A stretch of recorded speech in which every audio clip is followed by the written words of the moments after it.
హైదరాబాద్లోని ప్రముఖ ఆసుపత్రి నిమ్స్ నుంచి డాక్టర్లు వెళ్లిపోతున్నారనే ప్రచారం కలకలం రేపుతోంది. కీలక విభాగాలకు చెందిన వైద్యులంతా నిమ్స్ ను వీడుతుండడం ఆందోళన కలిగిస్తోంది. కొద్ది నెలలుగా నిమ్స్ నుంచి వెళ్లిపోయే వైద్యుల సంఖ్య పెరుగుతుండగా కొత్తగా వచ్చే వారి సంఖ్య తక్కువగా ఉంటోంది. ఇటీవల కీలక విభాగాలకు చెందిన 10 మంది వైద్యులు రాజీనామా చేసినట్టు తెలుస్తోంది. కొంతకాలంగా నిమ్స్ లో పలు కీలక విభాగాల విభాగాధిపతులు, ప్రొఫెసర్లు, అసోసియేట్ ప్రొఫెసర్లు, అసిస్టెంట్ ప్రొఫెసర్లు రాజీనామా చేస్తున్నారు. నిమ్స్ న్యూరో సర్జరీ హెచ్ఓడిగా ఉన్న డాక్టర్ విజయ్ సారథితో పాటు డాక్టర్ రాజేష్ రాజీనామా చేసి వెళ్లిపోయారు.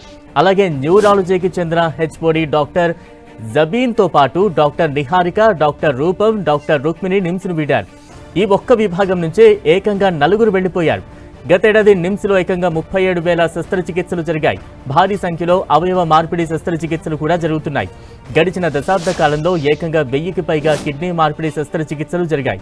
కార్పొరేట్ ఆసుపత్రులకు ఏమాత్రం తీసిపోని విధంగా ఇక్కడ వైద్య సేవలు అందుతున్నాయి. ప్రస్తుతం నైపుణ్యమున్న ప్రొఫెసర్లు, విభాగాధిపతులు ఒక్కొక్కరుగా నిమ్స్ ను వీడుతుండటంతో వైద్య సేవలపై తీవ్ర ప్రభావం చూపుతోంది. స్పెషలిస్టు వైద్యులు నిమ్స్ ను వీడటం వెనుక ఆ ఆసుపత్రి డైరెక్టర్ బీరప్ప వైఖరి కూడా ఓ ప్రధాన కారణంగా ఆరోపణలు వినిపిస్తున్నాయి.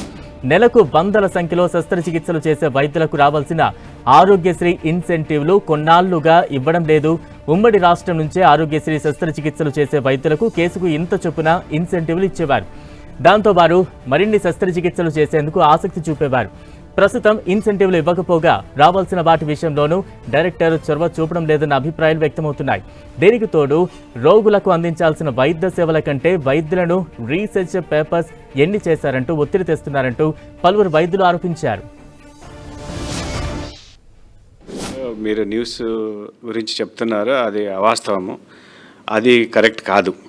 ఇక్కడ పేషెంట్ లోడ్ ఎక్కువగా ఉంటుంది, పేషెంట్ ట్రీట్మెంట్ చాలా బాగా జరుగుతుంది, ఎథిక్స్గా ఉంటాయి, టీచర్స్ బాగుంటారు, డెడికేటెడ్గా ఉంటారు, ఫ్యాకల్టీ ఉంటారు అని చెప్పేసి వాళ్ళు జాయిన్ అవుతారు. So academics is most important.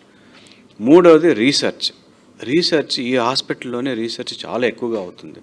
So research వల్ల లాభాలు ఏంటంటే, రీసెర్చ్ వల్ల సొసైటీలో ఈరోజు మనకి ఎంతమంది క్యాన్సర్ పేషెంట్లు ఉన్నారు, ఎలా ట్రీట్ చేయాలి, ఈ గైడ్ లైన్స్ అంటారు, ఈ గైడ్ లైన్స్, ట్రీట్మెంట్ ప్రోటోకాల్స్ అన్నీ ఈ ఇన్స్టిట్యూషన్ నుంచే వస్తాయి. ప్రైవేట్ ప్రాక్టీస్ చేయకూడదు రూల్ ప్రకారం. ఈ ఐ ఇన్స్టిట్యూషన్లో ఎవరు ప్రైవేట్ ప్రాక్టీస్ చేయరు. సో అలాగే ఏదైతే ఆరోగ్యశ్రీ ఇన్సెంటివ్ వేరే గవర్నమెంట్ హాస్పిటల్స్ ఇస్తున్నారో మాకు ఆరోగ్యశ్రీ ఇన్సెంటివ్ లేదు. కొద్దిగా ఇది వరకు ఉన్న డైరెక్ట్ 1-2 సార్లు ట్రై చేశారు కానీ బట్ ఇవ్వలేకపోయారు because of the financial constraints.